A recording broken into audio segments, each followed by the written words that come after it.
أعوذ بالله من الشيطان الرجيم بسم الله الرحمن الرحيم الحمد لله رب العالمين والصلاة والسلام على سيدنا محمد وآله الطيبين الطاهرين المعصومين أما بعد وإنما يقدر إن بعد الأفعال الخمسة التي هي الأمر نحو تعلم تنجح والنهي نحو لا تكذب يكون خيرا والاستفهام نحو هل تزورنا نكرمك والتمني نحو ليتك عندي أخدمك والعرض نحو ألا تنزل بنا تصيب خيرا.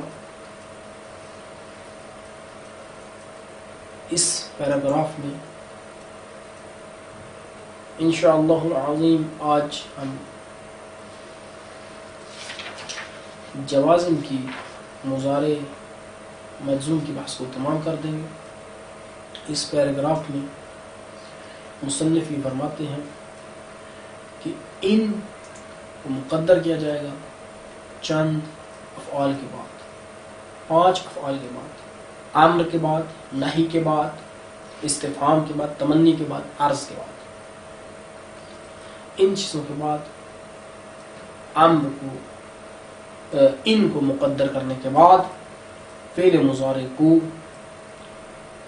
جازم دی جائے گی انہیں مقدرہ کے ذریعے سے.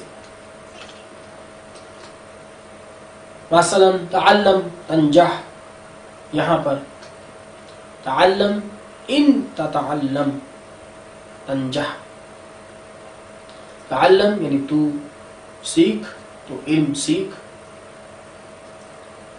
ان تتعلم اگر تو علم سیکھے گا، تنجح تو نجات پا جائے گا، تو کامیاب ہو جائے گا. نہیں کے بعد لا تکذب یکن خیرا، لا تکذب ان لا تکذب یکن خیر، تو جھوٹ نہ بول، اگر تو جھوٹ نہیں بولے گا تو یہ تیرے لیے خیر ہوگی. حل تزورنا نکرمک، حل تزورنا کیا تو ہماری زیارت کرے گا، ان تزورنا اگر تو ہماری زیارت کرے گا، نکرمک ہم تیرا اکرام کریں گے. تمنی میں لیتک عندی ای کاش کہ تو ہوتا میرے پاس، اخدم کا یعنی ان تکن عندی اخدم کا اگر تو ہوگا میرے پاس میں تیری خدمت کروں گا. عرض کے بعد الا تنزل بنا تصب خیرا، تصب خیرا تو ہمارے پاس کیوں نہیں آتا، نازل نہیں ہوتا. ان تنزل بنا تصب خیرا، ان سب میں یہ عبارت ہم نے آپ کو بیان کر دی. اس پیراگراف کا ترجمہ اس طرح سے ہے وَإِنَّمَا تُقَدَّرُ ان، اس کے سوا نہیں کہ ان کو چھپایا جائے گا بعد الافعال الخمسۃ، 5 افعال کے بعد. اور یہاں پر انما کے بعد تقدر بھی پڑھا جا سکتا ہے، یعنی اس کے سوا نہیں، تقدر ان کہ تو مقدر کرے گا ان کو 5 افعال کے بعد. وہ افعال کون سے ہیں؟ التی ہی، وہ افعال کی جو امر ہے نحو تعلم تنجح، والنہی اور نہیں ہے نحو لا تقذب یکن خیرا، اور استفہام ہے جیسے حل تزورنا نکرم کا، اور تمنی ہے جیسے لیتک عندی اخدم کا، اور عرض ہے جیسے الا تنزل بنا تصب خیرا. كل ذلك اذا قصد ان الاول سبب للثاني كما رايت في الامثله، فان معنى قولك تعلم تنجح هو ان تتعلم تنجح، وكذلك البواقي. ولذلك امتنع قولك لا تكفر تدخل للنار، لا تكفر تدخل النار، لامتناع السببية اذ لا يصح ان يقال ان لا تكفر تدخل النار.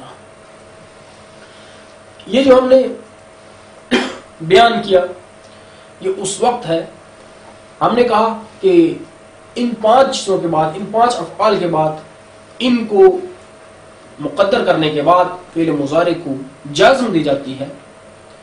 مصنف اس کے بعد یہ فرماتے ہیں کہ یہ اس مقام پر ہوگا، یعنی ان 5 افعال کے بعد ہم ان کو اس جگہ پر مقدر کر سکتے ہیں، چھپا سکتے ہیں، اور اس کے بعد فعل مضارع کو جزم دے سکتے ہیں کہ جہاں پر پہلا دوسرے کے لیے سبب ہو، یعنی پہلا سبب ہو دوسرے کے لیے، اس چیز کا قصد کیا گیا، پہلے کا دوسرے کے لیے سبب ہونے کا قصد کیا گیا ہو۔ یعنی جب ہم کہیں گے تعلم تنجح، کہ تو علم حاصل کر تو نجات پا جائے گا، تو یہاں پر پہلے سے سببیت کا قصد ہے نجات پانے کے لیے، کہ دوسرا مسبب ہو رہا ہے پہلے کے لیے، کہ یہاں علم کا سیکھنا یہ سبب ہوگا نجات پانے کے لیے، لذا یہاں پر یہ کہنا صحیح ہے اور اس کے بعد ان کو مقدر کرنا صحیح ہے۔ لیکن اگر کسی مقام پر پہلے سے دوسرے کی، پہلے کا سبب ہونا دوسرے یعنی جزا کے لیے صحیح نہ ہو، تو اس مقام پر یہ ہم ان کو اس فعل کے بعد مقدر نہیں کر سکتے، خواہ وہ ان میں سے کوئی ایک ہی کیوں نہ ہو، امر ہو، نہیں ہو، استفہام ہو، تمنی ہو اور عرض ہو، ان میں سے کوئی ایک ہو، لیکن پھر بھی ہم اس کے بعد ان کو مقدر کر کے فعل مضارع کو جازم نہیں دے سکتے۔ یعنی مہم نقطہ یہاں پر یہی ہے کہ پہلا سبب ہو اور اس سے قصد سببیت کیا گیا ہو دوسرے کے لیے، لذا یہ مثال لا تکفر تدخل النار یہ صحیح نہیں ہے۔ کیوں؟ کیونکہ اگر اس کے بعد ہم ان کو مقدر کر کے مضارع کو جزم دیں تو عبارت کچھ اس طرح سے بن جائے گی لا تکفر تدخل النار، ان لا تکفر تدخل النار، تو کفر نہ کر، اگر تو کفر نہیں کرے گا تو جہنم میں داخل ہوگا۔ تو یہ کفر نہ کرنا یہ سبب نہیں ہے جہنم میں داخل ہونے کا، بلکہ یہ بہشت میں، جنت میں داخل ہونے کا سبب ہے، لذا یہاں پر قصد سببیت نہیں ہے، پہلے سے دوسرے کے لیے سببیت کا قصد نہیں کیا گیا، اور یہ صحیح نہیں ہے، قصد سببیت یہاں پر صحیح نہیں، اس لیے کہ عدم کفر کا نہ ہونا یہ جنت میں جانے کا سبب ہے نہ کہ جہنم میں، لذا یہاں پر لا تکفر اگر یہ دیکھا جائے کہ یہ مثال جو ہے اس سے اگر ہم یہاں پر ان کو مقدر کریں تو معنی اس طرح سے بن جائے گا کہ لا تکفر تو کفر نہ کر، ان لا تکفر اگر تو کفر نہیں کرے گا تدخل النار کہ تو جہنم میں داخل ہوگا۔ عدم کفر نہ کرنا یہ جہنم میں داخل ہونے کا باعث ہے، حالانکہ یہ صحیح نہیں ہے، بلکہ عدم کفر جہنم میں داخل ہونے کا سبب نہیں بلکہ جنت میں داخل ہونے کا سبب ہے۔ اسی لیے مصنف فرماتے ہیں لامتناع السببیت کہ یہاں پر سببیت ممتنع ہے، کیونکہ صحیح نہیں ہے کہ کہا جائے لا ان لا تکفر تدخل النار۔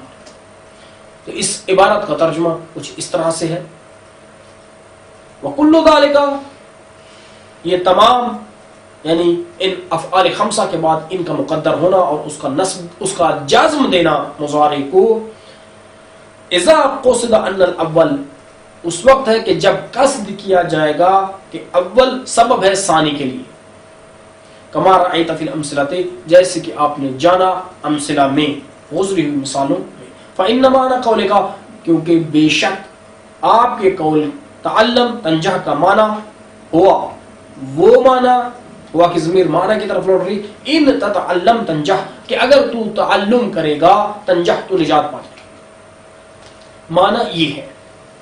وَقَذَلِكَ الْبَوَاقِي اور اسی طرح سے باقی ہیں، فَذَلِكَ مبتدا خبر مقدم، البواقی مبتدا مؤخر ہے، فَلِذَلِكَ اور اسی وجہ سے کہ ثانی اول سبب ہو ثانی کے لیے امتنع قولک تیرا یہ قول ممتنع ہے، لا تکفر تدخل النار لامتناع السببیت سببیت کے ممتنع ہونے کی وجہ سے، از کیونکہ لا یصح ہو صحیح نہیں ہے ان یقال کہا جانا کیونکہ کہا جانا، یہ کہا جانا کیا ان لا تکفر تدخل النار، یہ کہا جانا صحیح نہیں ہے کہ ان لا تکفر، اگر تو کفر نہیں کرے گا تدخل النار، تو جہنم میں داخل ہوگا. حالانکہ ایسے نہیں، کفر نہ کرنا یہ جنت میں داخل ہونے کا سبب ہے، نہ کہ جہنم میں داخل ہونے کا.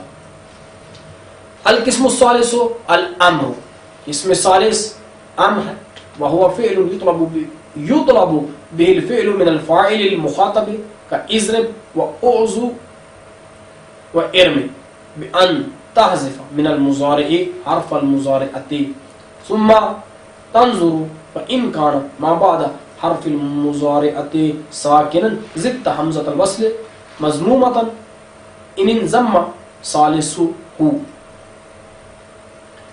نحو انصر او مکسورة ان انفتح ثالثه كاعلم او انكسر ثالثه كاضرب واستخرج فإن كان متحركا فلا حاجة إلى الهمزة نحو إد حاسب.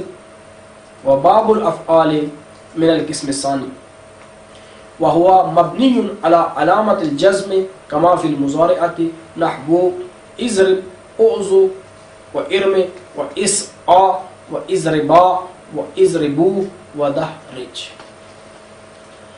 قسم ثالث امر ہے، اور وہ امر کیا ہے؟ امر ایسا فعل ہوتا ہے جس کے ساتھ ایک فعل کو فاعل مخاطب سے طلب کیا جاتا ہے. امر سے ہم مخاطب، فاعل مخاطب جو ہے جس سے ہم خطاب کر رہے ہیں، اس سے ہم فعل کو طلب کرتے ہیں، فعل کو چاہتے ہیں کہ فلانی اس فعل کو انجام دے. مثال اس کی اضرب ہے، اوذو ہے، ارم ہے. اب اگر اس کے بنانے کا طریقہ کیا ہے؟ اس کے بنانے کا طریقہ یہ مضارع معلوم سے مخاطب کے صیغے سے بنایا جاتا ہے، یعنی تضرب سے حرف مضارع کو گرا دیں گے،